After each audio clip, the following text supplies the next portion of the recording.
Apakah pengakhiran kisah Nurin Hana dalam drama Bahagia yang Tertangguh? Saksikan recap episod 27 dan 28 yang kami kongsikan.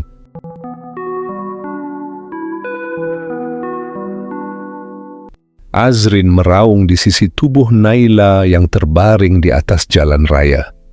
Dari kejauhan, Hana ternampak Zakwan dan Juriah, manakala Saleh terus melarikan diri selepas melanggar Naila. Hana dan Alia menemani Azrin di hospital. Suasana bertukar pilu apabila doktor mengesahkan Naila tidak dapat diselamatkan. Hana dan Alia cuba memujuk serta menenangkan Azrin yang masih meraung dan tidak mampu menerima kenyataan pemergian anaknya. Sementara itu, Zakwan membawa beg berisi pakaian dengan niat untuk melarikan diri. Dia bertengkar dengan Juriah yang menghalangnya daripada meninggalkan rumah. Fahri yang terdengar perbualan ibu bapanya nekat keluar untuk membuat laporan polis. Namun Zakwan dan Saleh bertindak kasar terhadap Fahri bagi menghalangnya daripada berbuat demikian. Bunyi siren kereta mengejutkan Zakwan, Saleh dan Juriah. Lalu mereka segera melarikan diri, sanggup meninggalkan Fahri keseorangan di rumah. Di hospital, Hana memaklumkan kepada Alia dan Azrin bahawa Zakwan telah berjaya melarikan diri. Hana berjanji akan memastikan Zakwan akhirnya ditangkap. Azrin dilanda kesedihan mendalam atas kehilangan Naila dan menyalahkan dirinya sendiri atas segala yang berlaku. Hana cuba memujuk dengan mengatakan Allah menyayangi Azrin dan ujian ini hadir kerana kasih sayangnya. Alia, Azrin dan Hana kemudian saling berpelukan, berusaha memberi semangat serta menguatkan Azrin menghadapi dugaan ini. Rahimah datang ke rumah keluarga Armin untuk meminta bantuan mencari Hana yang masih belum pulang. Armin berasa gembira dengan reaksi ibunya yang segera mengambil berat terhadap Hana. Datin Zaleha turut mengakui Hana seorang yang istimewa dan terbukti tulus mencintai Armin. Rahimah dan Datin Zaleha kemudian saling bermaafan sebelum bergegas keluar mencari Hana. Mereka bertemu Fahri yang memberitahu ibu bapanya dan Zakwan telah melarikan diri selepas terlibat dalam kes pembunuhan, serta polis sudah datang ke rumah. Fahri berasa sedih kerana merasakan dirinya tidak mempunyai sesiapa, tetapi Rahimah menenangkannya dan mengatakan mereka akan sentiasa ada. Tidak lama kemudian, Hana datang dan memaklumkan anak Azrin telah meninggal dunia. Fahri menceritakan semua yang berlaku kepada Hana. Hana sanggup menjaga Fahri seperti anak sendiri, manakala Raikal menganggap Fahri sebagai abang. Zakwan yang kini dalam pelarian ternampak wajahnya bersama Juriah dan Saleh terpampang dalam berita. Ketiga-tiga mereka menjadi tular susulan tuduhan kes langgar lari. Azrin dirundung kesedihan kerana kehilangan anak hingga merasakan segalanya musnah. Dalam keputusasaan, dia berlutut merayu Hana agar membantu mencari Zakwan. Hana menegaskan pencariannya bukan didorong dendam, tetapi demi menegakkan keadilan. Azrin menangis sambil memohon maaf, lalu Hana menjelaskan bahawa semua ini adalah ujian Allah untuk melihat sama ada dia mampu memaafkan kesalahan orang lain. Saleh merancang untuk pulang ke rumah lama bagi mengambil barang-barang berharga untuk dijual. Namun, dia mengabaikan permintaan Juriah yang memintanya membelikan ubat tahan sakit serta mencari Fahri. Bagi Saleh, Fahri sudah dewasa dan mampu menguruskan hidupnya sendiri. Hana dan Armin berbual dari hati ke hati. Armin menyatakan hasratnya untuk mengembalikan ketenangan serta senyuman Hana, manakala Hana pula menyedari Armin telah banyak melalui kesusahan sejak mengenalinya. Armin kemudian melamar Hana untuk menjadi istrinya. Hana menerima lamaran tersebut, lalu cincin disarungkan di jari sebagai tanda ikatan cinta mereka. Di rumah Armin, Datin Zaleha memohon maaf dan akhirnya menerima Hana sebagai menantu. Armin menjelaskan bahawa dia dan Hana bersepakat untuk menyelesaikan segala urusan terlebih dahulu sebelum melangsungkan perkahwinan.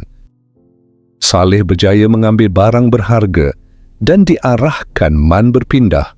Saleh mengumpan simpati dengan alasan akan suruh Fahri mencuri wang Hana.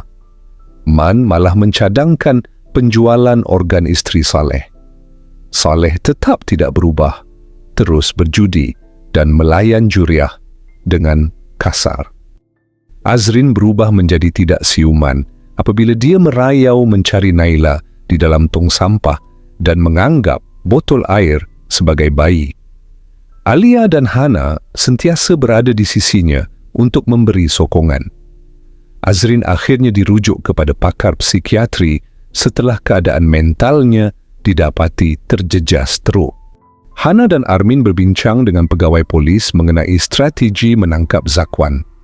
Hana bertekad tidak akan membiarkan Zakwan, Juriah dan Saleh terlepas.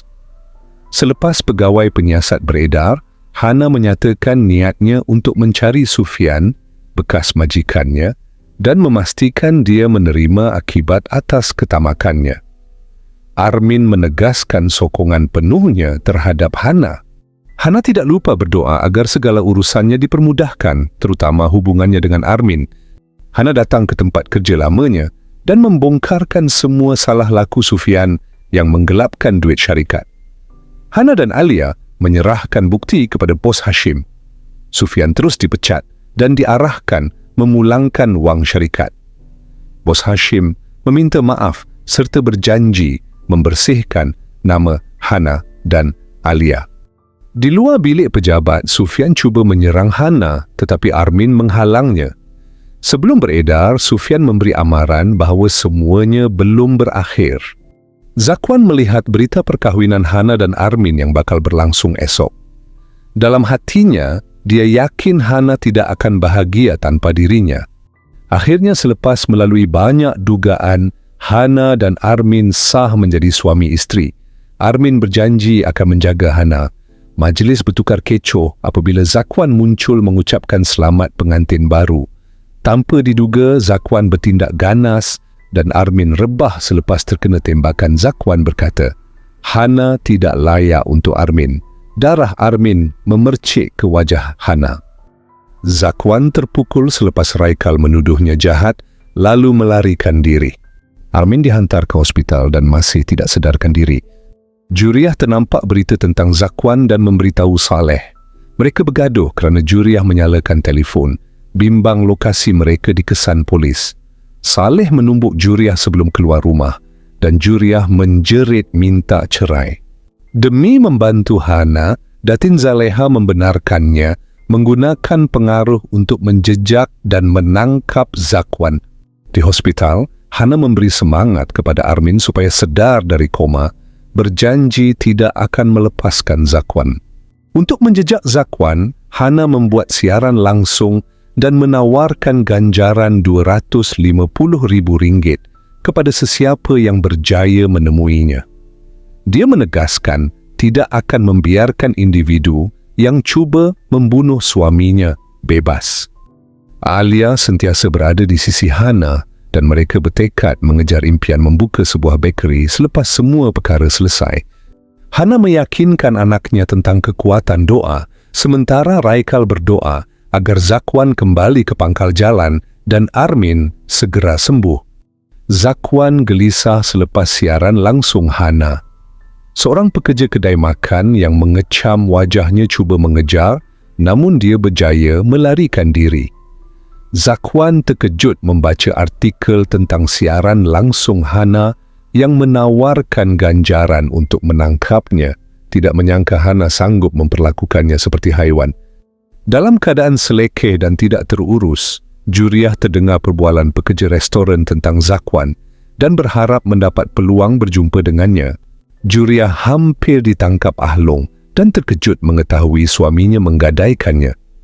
Juriah berjaya melarikan diri apabila Ahlong enggan menangkapnya kerana kakinya busuk. Hana tiba di rumah lamanya selepas mendapat maklumat Omar tentang lokasi Zakwan. Mereka bersoal jawab, keadaan menjadi tegang dan saling bertumbuk.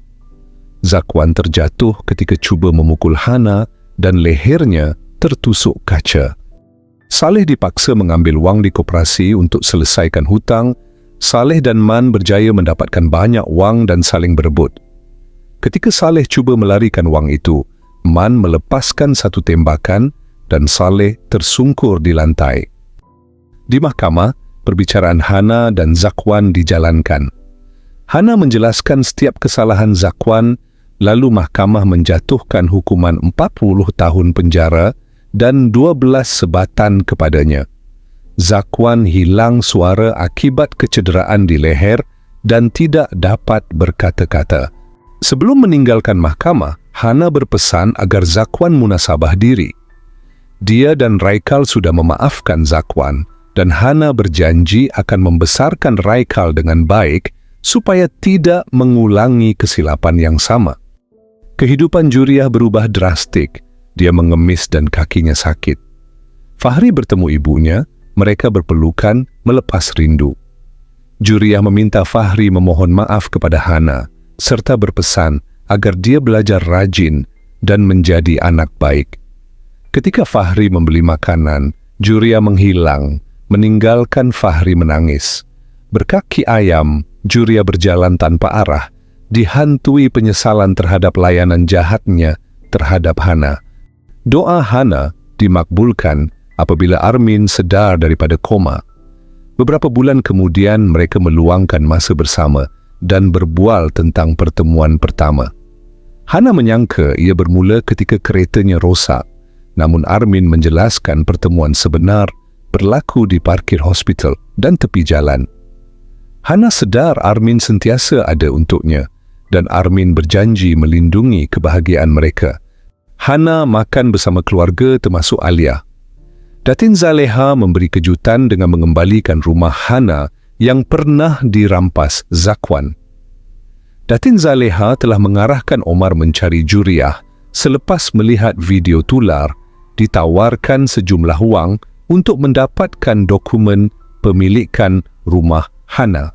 Armin pula mengumumkan bahawa minggu depan bekeri Hana akan dibuka secara rasmi. Hana memberi kejutan dengan memaklumkan dirinya sedang mengandung. Armin berterima kasih kepada Hana, menganggapnya sebagai syurga dan hidupnya. Dia berkata luka telah menyatukan mereka dan berjanji kebahagiaan Hana tidak akan tertangguh lagi.